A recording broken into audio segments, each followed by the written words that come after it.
Bonjour chers amis, parlons des problèmes de Mazda 2. La Mazda 2 de deuxième génération arrive sur le marché en 2003 et a été entièrement repensée. La Mazda 2 est une voiture citadine qui n'est pas recommandée pour les longs trajets car elle est sensible au vent latéral en raison de sa hauteur. La suspension est la même que le code Ford Fusion et Fiesta. La Mazda 2 est une voiture compacte, mais offre beaucoup d'espace intérieur. Parmi les moteurs de la Mazda 2, nous proposons un moteur essence 1.25 16 volts de 75 chevaux, un moteur fabriqué par Ford en collaboration avec Yamaha. La différence entre un moteur essence 1.25 et un moteur essence 1.4 de 80 chevaux est si faible qu'il ne vaut pas la peine de payer le prix supplémentaire pour un moteur plus puissant. Le moteur le plus puissant est le moteur essence 1.6, qui est à la fois économique et offre une conduite confortable. Parmi les moteurs diesel proposés, on trouve le 1.4 PSA, Ford. Depuis 2003, une boîte automatique est disponible avec une boîte manuelle à 5e vitesse.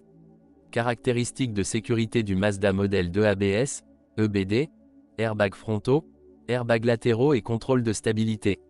La Mazda 2 a obtenu 4 étoiles au crash test Euro NCAP. Le coffre a un volume de 268 litres, et avec le siège abaissé obtient un volume de 1044 litres. Le matériau du siège n'est pas de très bonne qualité. Avantages, Mazda 2, intérieur spacieux, transparence certitude, le compartiment à bagages est plus bas, il est donc plus facile de charger les bagages. Crinière, Mazda 2, intérieur en plastique dur qui peut craquer. Peu de place pour la jambe gauche, code conducteur 1.25, siège court. Beaucoup de compartiments, trop petits pour ranger, bruit à l'arrière. Problème de verrouillage centralisé, l'embrayage est tombé en panne. Corrosion des gaz d'échappement, déblocage de la pompe à eau. Conception de cubes, quelles sont les pannes les plus courantes de Mazda 2 et comment les résoudre? Mazda 2 tous les modèles problèmes, bruit de marmonnement ou de gémissement provenant de la suspension arrière sur des surfaces irrégulières. Cause, frottement excessif entre la tige et la butée de l'amortisseur arrière. Réparation, soulever l'arrière du véhicule, tirer le couvercle de la tige d'amortisseur et la buter vers le bas pour accéder à la tige d'amortisseur.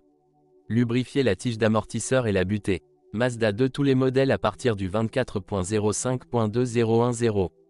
Problème, il n'est pas possible de déverrouiller le véhicule avec la télécommande ou le système sans clé. Il est impossible de tourner le verrou du système d'allumage sans la clé en position auxiliaire. Cause, de l'eau pénètre dans la connexion du câblage électrique de la poignée extérieure de la porte avant. Réparation, retirer la garniture de porte. Vérifier que le câblage électrique de la poignée extérieure de porte n'est pas corrodé.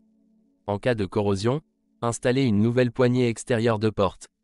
Installer un nouveau câblage électrique extérieur de porte et sceller la connexion électrique de la poignée extérieure de porte avec du ruban isolant.